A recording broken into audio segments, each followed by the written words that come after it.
ہمارا ملک ہے تو اسلامی جمہوریہ، مگر اسلامک سزائیں اور نظام نافذ نہیں۔ آپ کی کیا رائے ہے؟ اسلامک سسٹم ان پاکستان، یہ آپ لکھیں اور ساتھ انجینئر محمد علی مرزا تو میری ویڈیو کھل جائے گی۔ بالکل ہونا چاہیے، لیکن اس کے لیے آپ نے ایفرٹ پٹ کرنی ہے، اور ایفرٹ آپ نے وہاں پٹ کرنی ہے جہاں اکثریت ان لوگوں کی ہے جو مزارات بنانے کو جائز سمجھتے ہیں۔ اگر اسلامک گورنمنٹ آئی تو مزار تو گریں گے، تو مزاروں کو گرانے کے لیے ضروری ہے کہ عوام الناس بھی قائل ہو، اور اگر وہ قائل نہ ہو، زبردستی آپ مزار گرائیں گے تو انارکی پھیل جائے گی، لڑائی جھگڑے ہوں گے۔ اس قسم کی اسلامک حکومت تو ہمیں نہیں چاہیے کہ جس میں لڑائی جھگڑا ہو، زبردستی تلوار کے زور کے اوپر آپ اسلام کو نافذ کر دیں، کیونکہ آپ کے مخالفین بھی اسلام سمجھ رہے ہیں مزار بنانے کو،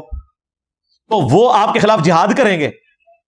اور ان کی تعداد اتنی زیادہ ہے کہ نہ آپ کی فوج ان کا مقابلہ کر سکتی ہے، نہ آپ کی پولیس کر سکتی ہے۔ اس لیے بہتر یہ ہے کہ آپ دعوت و تبلیغ کا کام کریں، اس کے لیے راہ ہموار کریں، جس طرح نبی اسلام نے بھی آلموسٹ آپ سمجھ لیں 21 سال کے بعد بت توڑوائے ہیں فتح مکہ کے موقع پر، ورنہ مکے کی 13 سالہ زندگی میں گوریلا وار کر کے بت توڑوائے جا سکتے تھے، لیکن آپ کو پتا تھا کہ اس کا نیگیٹو نقصان والا معاملہ ہوگا۔ ایک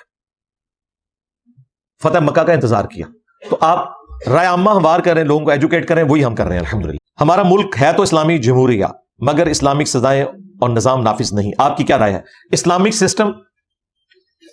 ان پاکستان،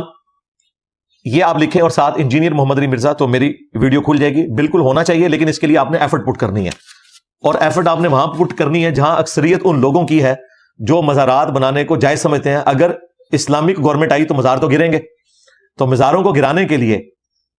ضروری ہے کہ عوام الناس بھی قائل ہو، اور اگر وہ قائل نہ ہو، زبردستی آپ مزار گرائیں گے تو انارکی پھیل جائے گی،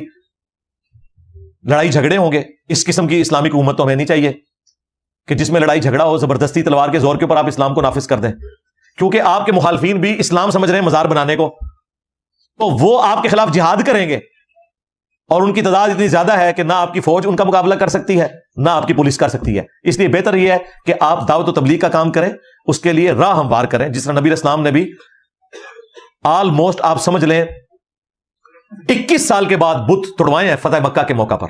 ورنہ مکے کی 13 سالہ زندگی میں گوریلا وار کر کے بت توڑوائے جا سکتے تھے، لیکن آپ کو پتا تھا کہ اس کا نیگیٹو نقصان والا معاملہ ہوگا۔ ایک فتح مکہ کا انتظار کیا، تو آپ رائے عامہ ہموار کریں، لوگوں کو ایجوکیٹ کریں، وہی ہم کر رہے ہیں الحمدللہ۔